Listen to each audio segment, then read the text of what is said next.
ClaretsTV speaking to Chelmsford City manager Robbie Simpson after 2-0 home loss to Bath. So, Robbie, what was your thoughts on that one? Tough result, tough scoreline. In all fairness, there wasn't a lot in the game. I don't think either team dominated the other, really.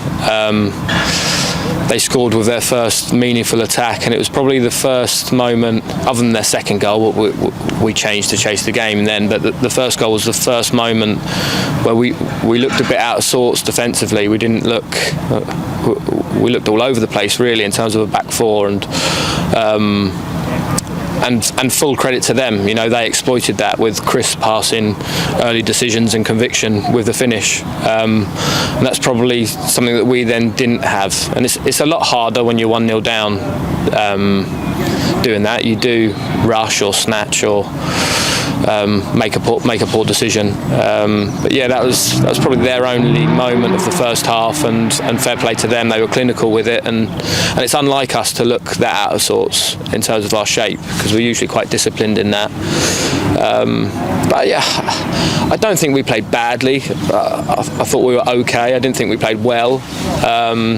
But moments change games, and that is a moment that they'll be very pleased with. We're not happy with, and we have actually created 1, 2, maybe 3 gilt-edged chances that we haven't taken, and then obviously they've scored kind of on the break at the end when we're going for it and changing shape to go for it. But listen, this isn't a time for me to pick out the players or pick on the players and tell them what they're not doing and what they need to do. This is a time to stick with them. You know, we are going for a bit of a sticky spell, but all teams go through sticky spells. You know, Ebbsfleet lost 4 in a row, and they managed just to stay consistent, stick with each other, and now obviously they're out the other side. And you know, Havant as well, they're going through a sticky patch like us at the minute, and Dartford, and all teams will go through sticky patches, and we hope this is just a patch. Obviously we're going through it ourselves at the minute. Confidence is low, and I think you can see that. I think our general play is okay, but when we get to the nitty-gritty of needing confidence and playing with no fear, essentially, we're a bit lacking in that, and that shows in the final third more than anywhere else on the pitch. And we need to remind these players of how good they've been this season for us, for the shirt, for this football club. They've been amazing all season. You know, they've given everything, and they'll continue to give everything. And they're in a bit of a lull now, confidence-wise, and we need to help them and support them. We need to bring them back up and make them remember how good they've been up to now. You know, 40 games already this season. It's been gruelling for them. You know, we did have a really good squad at the start of the season, but injuries to big players, let's face it, injuries to big players, suspensions, has taken its toll on the squad, and they're feeling it, and the bad results, you know, having a bad game and then a quick game to follow it up, sometimes is a good thing, but sometimes it's not a good thing, because you remain in that state, you know. And they've been amazing for us in every single way. We're having a bit of a sticky patch. We need to stick together, support each other, and know that it will turn back again. And that's everybody. That's everybody, the whole club, the players, us staff with the players supporting them, you guys and the fans. We need to stick with them and remember how good they've been this season for us, and help them through this sticky patch. And I suppose when we've lost sort of 2 home games, 1-0 in a row, and then we go 1-0 down after very early, it's sort of the difficult to sort of regain that confidence when you're sort of thinking, we've lost the last 2 1-0 here. Yeah, we started the game okay. You know, we started the game with good tempo, better tempo than the Welling game, which is what we spoke about. And then, like I say, we were just a bit out of sorts. Maybe we were a bit over-eager, and that's what got us out of shape. And like I say, fair play to Bath, they were clinical with that breakaway on us. And yeah, you can see the body language of the players then. And you know, we're a relatively new group now. I know we've had some enforced changes with players leaving and having to bring new players in. That doesn't help with the rhythm that we were in previously, when game after game we were just, everybody knew their jobs, everybody knew each other, what they were good at. You know, we've brought new players in now, and that'll take time to settle. It will take time for them to bond socially, as well as learning how to play with each other. And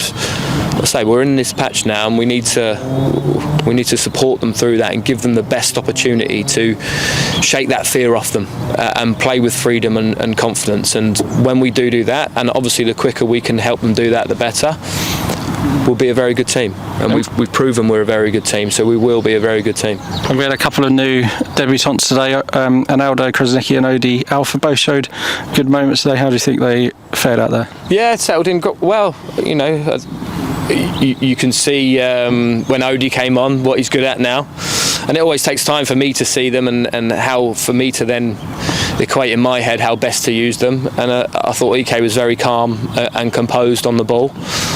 Sometimes a bit too calm, leaves me on the edge, but yeah, I thought he can be very pleased with his debut, and I can see ways we can use Odi, and hopefully I can get the best out of him and make him better as well. So 2 exciting signings for us. They are, and we're gonna need them. We're going to need them. You know, we need them to bring about some energy and confidence and bring the other lads up with them. And the second goal for them, they just break away, and it's a sucker punch there. And we've played really well in the second half and probably deserved an equaliser. Yeah, I wouldn't say we played really well. I think we played better. We had maybe a 20-minute spell where we were crisp, you know, our touches were crisp, our passes into each other were crisp, our balls in behind were big enough, finding the space in behind them, or we had really hard, fast running in behind, like confident conviction in their running. And we had a 20-minute spell where we looked really good. I was actually about to make a sub, but then held off because we got in that rhythm, and then it takes little things like their goal on the counter just to knock their socks, knock the wind out of them. And no, we kept going. You know, we really did keep going, but you could just tell with just how they are at the minute that it was kind of never going to come today. We needed a lucky break or a deflection that went in rather than to the keeper's hands, or wide of the goal, and or Tom just to get in front of their keeper rather than just after. And so we need a bit of luck. We do need a bit of luck maybe, but so trust me, when we get that confidence back, when these players get in their rhythm again, when the new players settle in, we will be a very good team at this level. And the Essex Senior Cup quarter-final eventually on Monday, a chance to sort of regain some confidence and hopefully a good home victory. Yeah, I hope so. Yeah, I'm looking forward to it. You know, we've enjoyed that cup competition. We've enjoyed every cup competition, but yeah, we're enjoying this one. Still being in this one. You know, a couple of games from silverware, which is always nice. So yeah, I'm really looking forward to Monday, and then obviously away at Havant next week. Okay, well, speak to you again on Monday, Robbie, and hard lines today. Cheers, Ben. Thank you.